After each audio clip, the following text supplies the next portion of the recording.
हाँ जी। Good morning students. Latest defect में अपन ने आर निकालना सीख लिया था, ठीक है। वहां से तेरा, मेरा जहां तक ख्याल है वहां से तेरा इक्वेशन प्रोबेबल है होने की पूरी, ठीक है। वहां से पूरी प्रोबेबिलिटी है आपके इक्वेशन हो सकता है।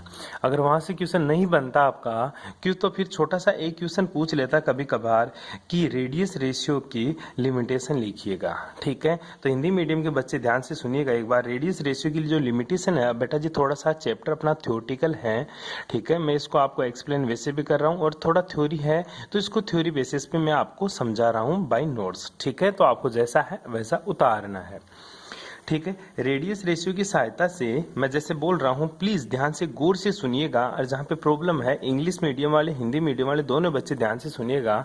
सबसे बोल रहा है कि जो रेडियस रेशियो है ना, उसकी हेल्प से अपन आयनिक सॉलिड्स की स्ट्रक्चर और उसकी ज्योमेट्री के बारे में अपन क्या ले सकते हैं, जानकारी ले सकते हैं, ठीक है। जो अपन ने ली, लेकिन ये सदैव सत्य नहीं होता। इसके कई अपवाद भी है, एक्सेप्शनल केस भी है। जो अपवाद है, एक्सेप्शनल आए, वो क्यों आए, इसके निम्न कारण है। पहला बेटा जी, जो छोटा सा कारण है आपका आयनिक त्रिज्या, ठीक है, आयनिक रेडियस, ठीक है।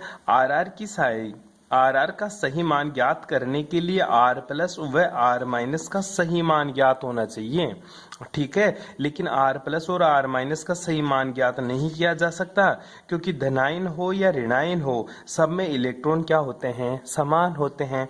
अतः दोनों के नाभिकों के बीच उपस्थित इलेक्ट्रॉनों के मध्य होते हैं। अतः दोनों के नाभिकों के बीच उपस्थित इलेक्ट्रॉन के मध्य कोई स्पष्ट सीमा रेखा नहीं खींच सकते अपन। बैठ गई बात समझ में। मैंने बताया भी था लास्ट क्लास में, चार्ज होता है इलेक्ट्रॉन, और चार्ज की एक कोई फिक्स सीमा नहीं होती भाई, ठीक है। उसकी कोई फिक्स रेडियस नहीं होती। और अपन तो हर बार गोले को रेडियस लेके चल रहे थे कि ये इस गोले को टच कर रहा है, ये स्फेयर को टच कर रहा है। तो बेटा जी ध्यान दीजिएगा, यहाँ छोटा सा ध्यान देने वाली बात यही है कि दोनों इलेक्ट्रॉन्स के बीच में कोई स्पष्ट सीमा रेखा नहीं बनती, जिससे धनायन व ऋणायन के आकार का सही मान का निर्धारण नहीं हो पाता है। इस प्रकार आर प्लस और आर माइनस का सही मान ज्ञात नहीं किया जाता। अब दूसरा होता है धनायनों का व्यवहार, कि जो तेरे पॉजिटिव होते हैं, जो तेरे केटाइन है, उनका कैसा बिहेवियर है। तो सेकंड पॉइंट है आपका बिहेवियर ऑफ केटाइन्स, ठीक है। देखिएगा, किसी भी जो आयनिक सॉलिड तेरा लेटिस होगा, क्रिस्टल लेटिस होगा, उसमें आयनों को अप्रत्यास्थ कठोर गोलों के समान, अप्रत्यास्थ कठोर का मतलब होता है बेटा जी रिजिड माना है, उसको इलास्टिक माना है, ठीक है। नॉन इलास्टिक माना है, नॉन इलास्टिक और रिजिड माना है, एक स्पेयर के समान माना है। लेकिन तुझे पता है, लेकिन पैकिंग समय आयन छिद्र में फिट हो जाते हैं। उनको ऐसा माना है धनायनों को कि जो धनायन होते हैं ये कठोर होते हैं, कठोर स्पेयर मतलब रिजिड स्पेयर होते हैं, ठीक है। लेकिन हमने देखा तो पता चला कि जब धनायन है, ऋणायन के होल्स के अंदर फिट हो जाते हैं, ठीक है। क्या हो जाते हैं, धनायन ऋणायन के होल के अंदर क्या हो जाते हैं गुरुजी, फिट हो जाते हैं। यदि छिद्र छोटा है, यदि जो छिद्र है, होल है, वो क्या स्मॉल साइज का है, तो ये आयन उसमें दब जाएगा और जालक में विकृति आ जाएगी, और फिर आर प्लस और आर माइनस का निर्धारण भी नहीं किया जा सकता। कहना क्या चाहता है, कहना यही चाहता है कि सर एक तो धनायन होता है, एक ऋणायन होता है। जो धनायन होता है ना, जो धनायन, ठीक है, मतलब मेरा जो केटायन होता है, वो क्या करता है सर, नेगेटिव वॉइड्स के अंदर इजीली फिट हो जाता है। अगर मेरी वॉइड्स लार्ज साइज की है, अगर मेरा जो होल है, जो छेद है, वो छिद्र है, वो छोटा है, तो तुझे पता है उसमें धनायन घुसेगा ही नहीं। अगर धनायन नहीं घुसेगा तो वहां पे क्या आ जाता है, विकृति आ जाती है सर, एक डिफेक्ट आ जाता है, जिसकी वजह से आर प्लस और आर माइनस का सही मान का निर्धारण नहीं किया जा सकता। नेक्स्ट देखिएगा, आयनों की व्यवस्था। किसी भी आयनिक क्रिस्टल लेटिस में आयनों की स्थायी व्यवस्था वह होती है जिसमें विपरीत आवेशित आयन एक दूसरे के परस्पर कांटेक्ट में रहते हैं, मतलब एक दूसरे से बिल्कुल संपर्क में रहे, और बीच न्यूनतम रिक्त स्थान रहे। मतलब उनके बीच में क्या होना चाहिए गुरुजी, मिनिमम वॉइड्स होनी चाहिए। लेकिन ये संभावना बहुत कम होती है, ऐसा मुश्किल से देखने को मिलता है कि जो केटाइन है और जो एनाइन है उनके बीच में वॉइड्स मिनिमम मिले। जैसे आप देखते हो, जैसे मैं एक छोटा सा एग्जांपल लूँ बेटा जी, अपन H2O का एग्जांपल लेते हैं पानी का। जब पानी को तू फ्रीज में रखता है, ठीक है, तो वो किस में कन्वर्ट हो जाता है गुरुजी? वो आइस में कन्वर्ट हो जाता है। वो एक तेरा लेटिस बन गया, एक तेरा क्रिस्टल बन गया, पानी का क्रिस्टल बन गया। लेकिन तेरे को पता है जो तेरी आइस होती है उसके बीच में छोटे छोटे होल्स होते हैं। क्या होते हैं बेटा? उसमें छोटे छोटे होल्स होते हैं। वो होल्स किसके बीच में होते हैं? केटाइन के बीच में और एनाइन के बीच में। अब तू बोलेगा सर पानी के अंदर केटाइन और एनाइन कहाँ से आए? तेरा जो पानी होता है बेटा उसके अंदर केटाइन H+ होता है और OH- तेरा एनाइन के रूप में बिहेवियर करता है। बेटी बात है। इसी प्रकार तो NaCl का क्रिस्टल ले सकता है। तो उनका अरेंजमेंट बेटा जी फिक्स नहीं होता, जिसके कारण इनमें क्या हो जाती है? आर में डिफेक्ट्स आ जाता है। गोलाकार आयन, ठीक है, मतलब स्पेरिकल आयंस। ध्यान दीजिएगा, जो आयंस है उनका स्पेरिकल होना सदैव सत्य नहीं है। मैंने यही बोला, तेरा धनायन भी गोलाकार है और ऋणायन भी गोलाकार है। तेरा कैटायन भी स्पेरिकल शेप है, एनायन भी स्पेरिकल शेप है। लेकिन बेटा ध्यान देना, एक बड़ी इंटरेस्टिंग बात बताता हूं तेरे को। कोई जरूरी नहीं होता हमेशा ही कि सर जो स्पेरिकल शेप ही रहे मेरे आयंस। ये कतई जरूरी नहीं है बेटा कि जो मेरे आयंस है वो स्पेरिकल ही रहे। कैसे सर? जैसे मैं तेरे को एक छोटा सा एग्जांपल दे देता हूं NaCl का, ठीक है, Na+ और Cl-। अपन हर बार यही सोचते हैं सर जो NaCl का क्रिस्टल है मेरा, ये एक आयनिक सॉलिड है। कैसा है बेटा? आयनिक सॉलिड है। ध्यान दे, जो तेरा सोडियम है Na+ है, ये धनायन होता है, और जो तेरा Cl- है ये क्या होता है? ऋणायन होता है। ध्यान दे, दोनों के बीच में अट्रैक्शन होगा तो इसकी शेप बिगड़ जाती है। मतलब ये थोड़ा सा इसकी तरफ खिंच जाएगा और क्लोरीन माइनस भी इसकी तरफ खिंच जाएगा। इस तरह से इसकी शेप स्पेरिकल ना होकर थोड़ी सी इसमें डिफेक्ट देखने को मिलता है। तो अपन ने क्या माना कि जो सर मैंने जो रेडियस रेशियो निकाला तब मैंने माना कि जो मेरे आयंस होते हैं वो स्पेरिकल शेप होते हैं, जो कतई सत्य नहीं है। यदि किसी आयन में इलेक्ट्रॉनिक विन्यास स्थायी गैस कॉन्फ़िगरेशन है, मतलब तेरा इनर्ट गैस कॉन्फ़िगरेशन, अगर तेरा कोई आयन इलेक्ट्रॉनिक कॉन्फ़िगरेशन गेन कर रहा है, इनर्ट गैस कॉन्फ़िगरेशन, तो आयन तेरा गोलाकार होगा, स्पेरिकल होगा। परंतु ध्यान दे, ठीक है, लेकिन ध्यान दे, यदि किसी आयन के पास एकाकी इलेक्ट्रॉन युग्म उपस्थित है, बेटा एकाकी इलेक्ट्रॉन युग्म बोलते हैं अपने लोन पेयर को, या फिर उसके पास डी कक्षक पार्शियली फिल्ड है,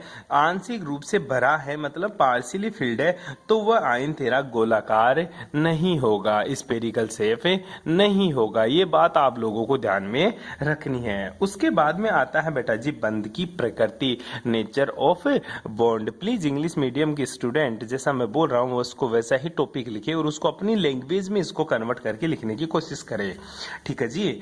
आर का मान मतलब रेडियस रेशियो की वैल्यू निकालते टाइम अपन को जो कंपाउंड्स होता है उसको अपन 100% आयनिक मानते हैं, ठीक है, ठीक है। जब आर की वैल्यू निकालते हैं ना तो अपन क्या मानते हैं कि मेरा कंपाउंड्स क्या है? 100% आयनिक है। मतलब गुरुजी उसमें कोई भी कोवेलेंट कैरेक्टर नहीं है, उसमें कोई भी सह संयोजक गुण नहीं है, केवल और केवल वह मेरा आयनिक है। लेकिन ध्यान देना बेटा जी, कोई भी कंपाउंड इस सृष्टि के ऊपर 100% आयनिक नहीं है, वो कुछ ना कुछ कोवेलेंट कैरेक्टर भी रखता है। बैठ गई बात समझ में? कैसे रखता है ये फिजिक्स में आपको पढ़ने को मिलेगा। बायो वाले स्टूडेंट्स ध्यान दीजिएगा, मैं आपको BSc फाइनल में बताऊंगा कहां से आयनिक कैरेक्टर आता है और कहां से कोवेलेंट कैरेक्टर आता है। अभी इस बात को एक्सेप्ट करो कि एक मेरा बॉन्ड कभी भी 100% आयनिक नहीं होता है, उसमें कुछ ना कुछ कोवेलेंट कैरेक्टर देखने को मिलते हैं। कोवेलेंट कैरेक्टर को हिंदी में बोलते हैं जी सह संयोजक गुण देखने को मिलते हैं। नेक्स्ट देखिएगा बेटा जी, आता है अपना जालक दोष। क्या आता है बेटा? जालक दोष। गुरुजी होता क्या है जालक दोष? ढंग से देख ले, तेरे लिए मैंने बहुत ऊपर कर लिया इसको। देख बेटा, जालक दोष इंग्लिश वाले स्टूडेंट इसको लेटिस डिफेक्ट के नाम से जाना करते हैं। क्या बोलेंगे इसको? Lattice defect. अब आती है बात लेटिस डिफेक्ट होता क्या है। ध्यान दे, एक आदर्श क्रिस्टल को इंग्लिश में बोलते हैं बेटा जी आइडियल क्रिस्टल। वह होता है जिसमें प्रत्येक आयन, एवरी आयन अपने नियत स्थान पर हो, मतलब every ions are adjust at our fix position, लेकिन आदर्श स्थिति नहीं पाई जाती। ध्यान देना, नियत स्थिति पर होना चाहिए, लेकिन ये जो आइडियल कंडीशन होती है ये कभी भी देखने को नहीं मिलती। अपन क्या बोलते हैं, Na plus plus Cl minus, उसके बाद में Na प्लस फिर Cl माइनस फिर Na प्लस फिर Cl माइनस, मतलब एक फिक्स अरेंज्ड के अंदर अपने आयंस उपस्थित होने चाहिए, परंतु ये एक बेटा आइडियल कंडीशन होती है जो कभी देखने को नहीं मिलती अपन को। बैठी बात समझ में? आगे देखिएगा, यह कभी कभी परम शून्य ताप पर संभव है। परम शून्य ताप का मतलब होता है बेटा एब्सोल्यूट टेम्परेचर। एब्सोल्यूट टेम्परेचर अपना 0 डिग्री सेल्सियस को माना करते हैं अपन, ठीक है। जब टेम्परेचर 0 डिग्री सेल्सियस करोगे तो ये कंडीशन आपको देखने को मिल सकती है, ठीक है। किसी आयनिक क्रिस्टल में निम्न प्रकार के दोष पाए जाते हैं। कोई भी तेरा आयनिक क्रिस्टल होगा उसमें कौन कौन से डिफेक्ट मिलेंगे आपको, वो देखिएगा। सबसे पहला जो डिफेक्ट है बेटा वो है गुरुजी जालक रिक्तियां। कौन सी है बेटा? जालक रिक्तियां, जिसको क्या बोलेंगे? Lattice defect. क्या बोलेगा बेटा इसको? जालक रिक्तियां, या फिर इसको लेटिस डिफेक्ट बोलेंगे। साथ में इसका नाम दे रखा है सोटकी डिफेक्ट, मतलब सोटकी त्रुटि या सोटकी दोष। दूसरा है तेरा जालक अंतराकाशी, या फिर इसको बोलते हैं बेटा अपन क्या बोलेंगे गुरुजी? इसको बेटा जी अपन बोलते हैं फ्रैंकल डिफेक्ट। क्या बोलेगा बेटा? Frenkel defect. क्या बोलेगा रे? फिर से बता दे मेरे को। गुरुजी इसको मैं बोलता हूं फ्रैंकल डिफेक्ट। एक पहला कौन सा है तेरा? जालक रिक्तियां। क्या है जी? जालक रिक्तियां। गुरुजी जालक रिक्तियां जो होती है उसको मैं क्या बोलता हूं? शॉर्ट की डिफेक्ट। दूसरा है मेरा जालक अंतराकाशी, जिसको इंग्लिश में बोला करते हैं बेटा इंटरस्टेलियन डिफेक्ट। क्या बोलेगा इसको? इंटरस्टेलियल डिफेक्ट, जिसको अपन बोलते हैं बेटा फ्रैंकल डिफेक्ट। क्या बोलेंगे? Frenkel defect. इसी के साथ तेरा थर्ड नंबर पे आता है बेटा नॉन स्टाइक्योमेट्री डिफेक्ट। क्या आता है बेटा? नॉन स्टाइक्योमेट्री डिफेक्ट, अरस समीकरण मितीय दोष। जो पहले दोनों है तेरा जालक रिक्तियां, इसका तू नाम लिखना चाहे तो ए फॉर एप्पल लिख देना स्टाइक्योमेट्री डिफेक्ट है, और तीसरे को तू बी लिख के लिखना चाहे तो लिख देना असमीकरण मितीय दोष, मतलब नॉन स्टाइक्योमेट्री डिफेक्ट। ये होता है दोनों मिलकर स्टाइक्योमेट्री डिफेक्ट है, और ये अकेला होता है तेरा नॉन स्टाइक्योमेट्री डिफेक्ट। दो तरह के डिफेक्ट देखने को मिलते हैं जी। एक तेरा स्टाइक्योमेट्री होता है जिसमें दो चीज पढ़ते हैं, एक तो शॉर्टकी डिफेक्ट और एक फ्रैंकल डिफेक्ट है। दूसरा तेरा असमीकरण मितीय दोष, मतलब नॉन स्टाइक्योमेट्री डिफेक्ट पढ़ेंगे, जिसमें भी अपन दो पढ़ेंगे बेटा। कौन सा? एक तो होता है तेरा मेटल एक्सेस डिफेक्ट, और दूसरा जो तेरा होता है बेटा जी मेटल डेफिशिएंट डिफेक्ट। एक तो धातु आधिक्य दोष और दूसरा होता है तेरा धातु न्यूनता दोष। इसके साथ अपना तीसरा डिफेक्ट पढ़ेंगे अपन अशुद्धता दोष, जिसको बोलते हैं इम्प्योरिटीज डिफेक्ट। तो इससे हिंदी मीडियम वाले बच्चे इसको ऐसा ना लिख कर कैसे लिखेंगे, एक बार के लिए देखिएगा बेटा जी। मैं बता रहा हूं आपको, सिर्फ ऐसा ही लिखना है। गुरुजी डिफेक्ट तीन तरह के मिलते हैं मेरे को। कौन कौन से? यहां ऊपर लिखिएगा त्रुटियां, ठीक है। डिफेक्ट्स तीन तरह के देखने को मिलता है। जो पहला डिफेक्ट है बेटा वो अपन को देखने को मिलता है गुरुजी non stoichiometry defect, stoichiometry defect है। क्या बोलेगा? Stoichiometry defect. हिंदी में भी इसको स्टाइक्योमेट्री या रस समीकरण मितीय दोष, रस समीकरण मितीय दोष,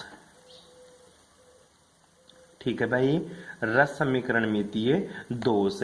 इसको इंग्लिश में क्या बोलते हैं? इंग्लिश में बोलेंगे बेटा जी इसको स्टाइचियोमेट्री क्या बोलेगा? स्टाइचियोमेट्रिक डिफेक्ट, ठीक है भाई। जो स्टाइचोमेट्रिक डिफेक्ट है ये दो तरह का होता है बेटा जी। जो पहला डिफेक्ट होता है बेटा उसको बोलते हैं अपन सोट की त्रुटि या सोट की डिफेक्ट। क्या बोलेगा? सोट की त्रुटि या सोट की डिफेक्ट या सोट की दोष, कुछ भी बोल दे। दूसरा जो होता है उसको बोलते हैं बेटा पर फ्रैंकल त्रुटि या फ्रैंकल डिफेक्ट। क्या बोलेंगे? फ्रैंकल त्रुटि या फ्रैंकल डिफेक्ट। तीसरा नहीं रे, पहला ये हो गया, इसके दो पार्ट है, ए और बी। दूसरा है भाई तेरे पास अरस समीकरण मितीय दोष। अरस समीकरण मितीय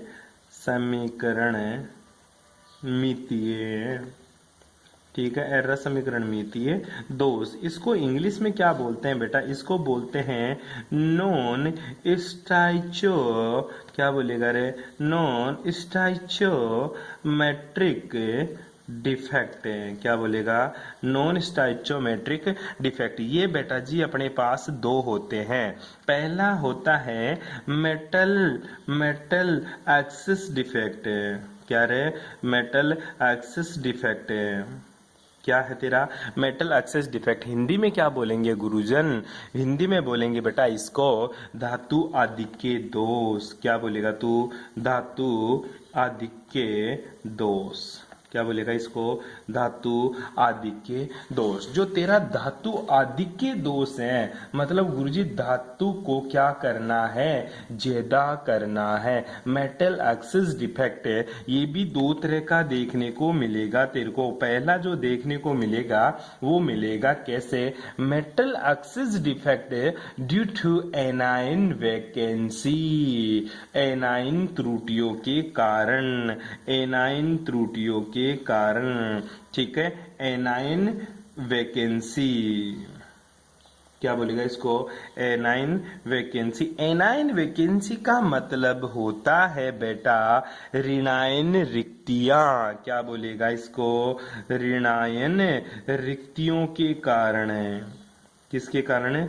ऋणायन रिक्तियों के कारण। दूसरा जो इसी का है धातु आधिक्य बेटा वो है तेरा metal excess due to extra cation. Due to extra cation धनायन की अधिकता के कारण। धनायन की अधिकता के कारण। ठीक है। ठीक है, आई बात समझ में? नॉन स्टाइकोमेट्रिक डिफेक्ट दो तरह का होता है। मेटल एक्सिस डिफेक्ट है, मेटल एक्सिस डिफेक्ट का मतलब होता है धातु आधिक्य दोष। और दूसरा जो ए पोर एप्पल की जगह फिर बी पोर बेस लिख दूं मैं तेरा, वो है बेटा metal deficient defect. Metal deficient defect धातु न्यूनता दोष। इंग्लिश वालों को मैं बोल के बता रहा हूँ, हिंदी वालों को लिख के बता रहा हूँ। धातु न्यूनता दोष, मेटल डेफिशिएंस डिफेक्ट, धातु न्यूनता दोष। ठीक है, जो धातु न्यूनता दोष है बेटा ये भी दो वजह से होता है, लेकिन अपन इसको इसी में पढ़ लेंगे। ठीक है, ध्यान दीजिएगा। त्रुटियां दो होती है, रस समीकरण मितीय दोष और अरस समीकरण मितीय दोष। कक्षा 12 में पढ़ा था, तो तू कक्षा 13 पढ़ रहा है तो एक एक्स्ट्रा पढ़ेगा या नहीं पढ़ेगा? गुरुजी पढ़ूंगा। वो कौन सा है? Impurities defect. क्या है गुरुजी? इम्प्योरिटीज डिफेक्ट, अशुद्धता दोष। तीसरा कौन सा है? अशुद्धता दोष। कौन सा है रे बेटा? अशुद्धता दोष। तो ध्यान दे, पहला, दूसरा, तीसरा, तीन डिफेक्ट्स पढ़ लिया गुरुजी मैंने। कितने डिफेक्ट्स पढ़ लिए? तीन। पहला कौन सा है? रस समीकरण मितीय दोष, दूसरा अरस समीकरण मितीय दोष है, और तीसरा अशुद्धता दोष है। बैठ गई बात समझ में? अब सबको एक एक को आराम से पढ़ेंगे, आपको यहाँ तक करना है, बाकी की बातें करेंगे नेक्स्ट क्लास में। Thanks for cooperation.